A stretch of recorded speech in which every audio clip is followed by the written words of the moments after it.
दोस्तों, बात 2026 की ठंडी की रात की है, जब कानपुर की सर्द हवा ऐसी चल रही थी कि हड्डियों तक सिरन उतार रही थी। घर की दीवारें ठंडी हो चुकी थी। ऐसा लग रहा था जैसे पूरा शहर नींद में जम गया हो। मैं हाल में बैठकर पढ़ाई कर रही थी, क्योंकि मेरा इंटर का एग्ज़ाम आने वाला था और मैं चाहती थी कि इस बार अच्छे नंबर लाऊं। और मेरा नाम काजल है। अभी 11 नवंबर को ही मेरी उम्र 19 साल हुई है। मैं अपने सपने, उम्मीदों और डर के साथ उस रात की किताबों में डूबी थी, लेकिन मुझे यह अंदाज़ा भी नहीं था कि उस रात मेरे घर की एक ऐसी सच्चाई सामने आएगी, जो हमारे घर की हँसी, चैन, नींद सब हिला कर रख देगी। हमारे घर में 4 लोग हैं, पापा-मम्मी, मैं और मेरा भाई, जिसकी उम्र 21 साल है। हमारा परिवार सामान्य है, ज़्यादा अमीर नहीं, लेकिन प्यार बहुत है। हम सब अलग-अलग कमरे में हैं और मैं अक्सर हॉल में पढ़ती हूँ, क्योंकि जैसे ही अपने कमरे में जाती हूँ, मुझे नींद आने लगती है। उस रात भी मैं कॉपी किताब फैलाकर बैठी थी, तभी लगभग रात के 2 बजे मम्मी पानी पीने के लिए उठी और मुझे ठंड में बैठे देखकर बोली कि बेटा, इतनी ठंड में हॉल में मत बैठो, पढ़ाई सुबह कर लेना, अभी जाकर भाई के कमरे में सो जाओ। मैंने कहा कि थोड़ी देर और पढ़ लूँ, लेकिन मम्मी ने सख्त लहज़ों में कहा कि बस अब सो जाओ, वरना तबीयत खराब हो जाएगी। मैंने किताब बंद की, टेबल संभाली और धीरे-धीरे भाई के कमरे की तरफ बढ़ गई। उसका दरवाज़ा आधा खुला था और कमरे में लाइट चल रही थी। जैसे ही मैं अंदर गई, तो वो मुझे देखकर घबरा गया और अचानक तेज़ से ब्लैंकेट ओढ़ लिया, जैसे कोई बहुत बड़ी चीज़ छुपा रहा हो।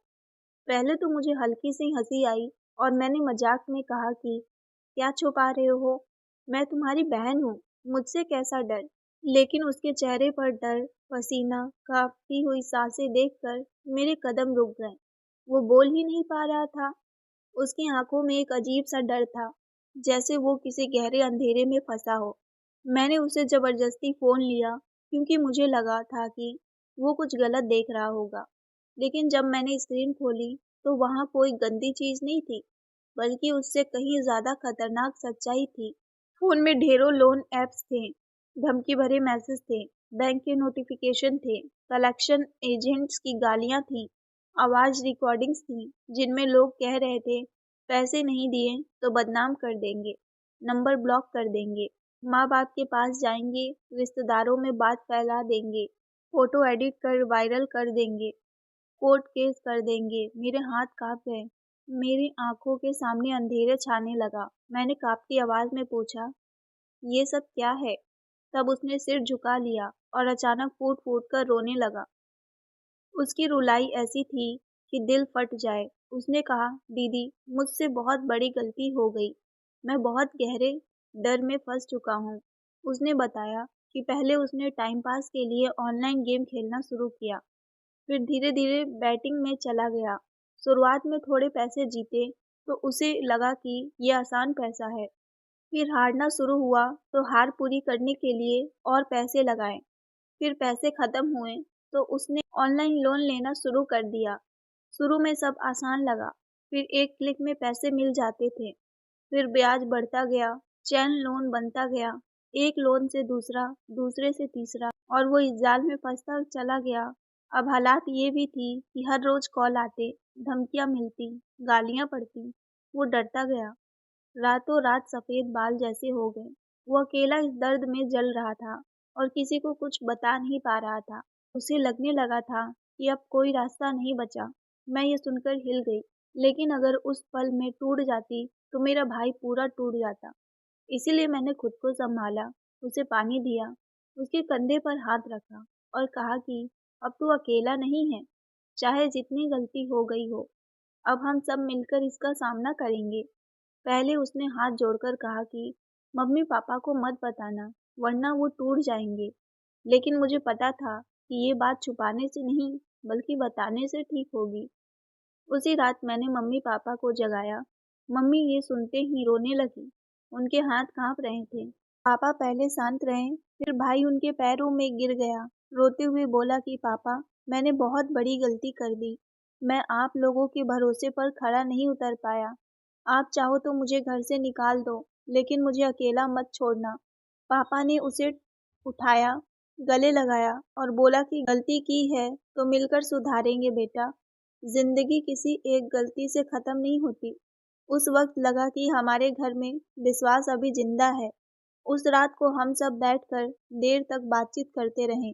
हमने प्लान बनाया, पापा ने बैंक में जाकर बात की, लीगल सलाह ली, फेक लोन ऐप्स की शिकायत की, असली लोन की ईएमआई प्लानिंग की। भाई ने सारे गलत ऐप्स डिलीट किए, नंबर बदला, सोशल मीडिया से दूरी बनाई। धीरे धीरे कर्ज कम होने लगा, लेकिन लड़ाई आसान नहीं थी।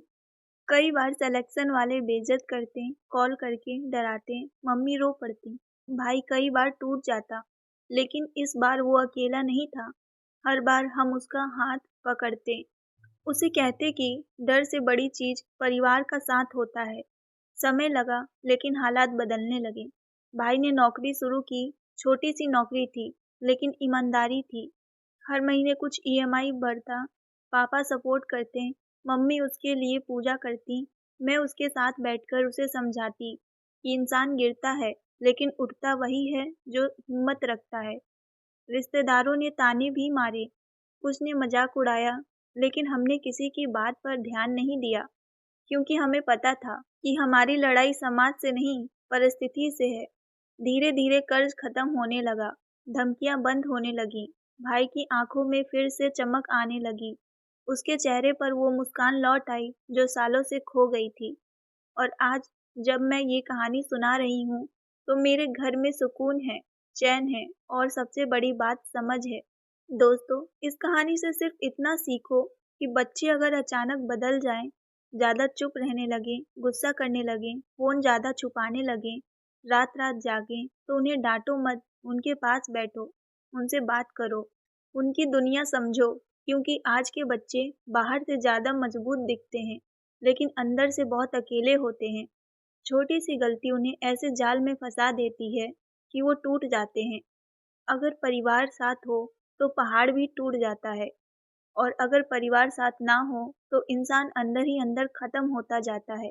उस 26 दिसंबर की रात को अगर मम्मी मुझे भाई के कमरे में जाने को ना कहती, अगर मैं उसे देखती नहीं, अगर मैं उसका फ़ोन नहीं देखती, तो शायद आज हमारी ज़िंदगी कुछ और होती।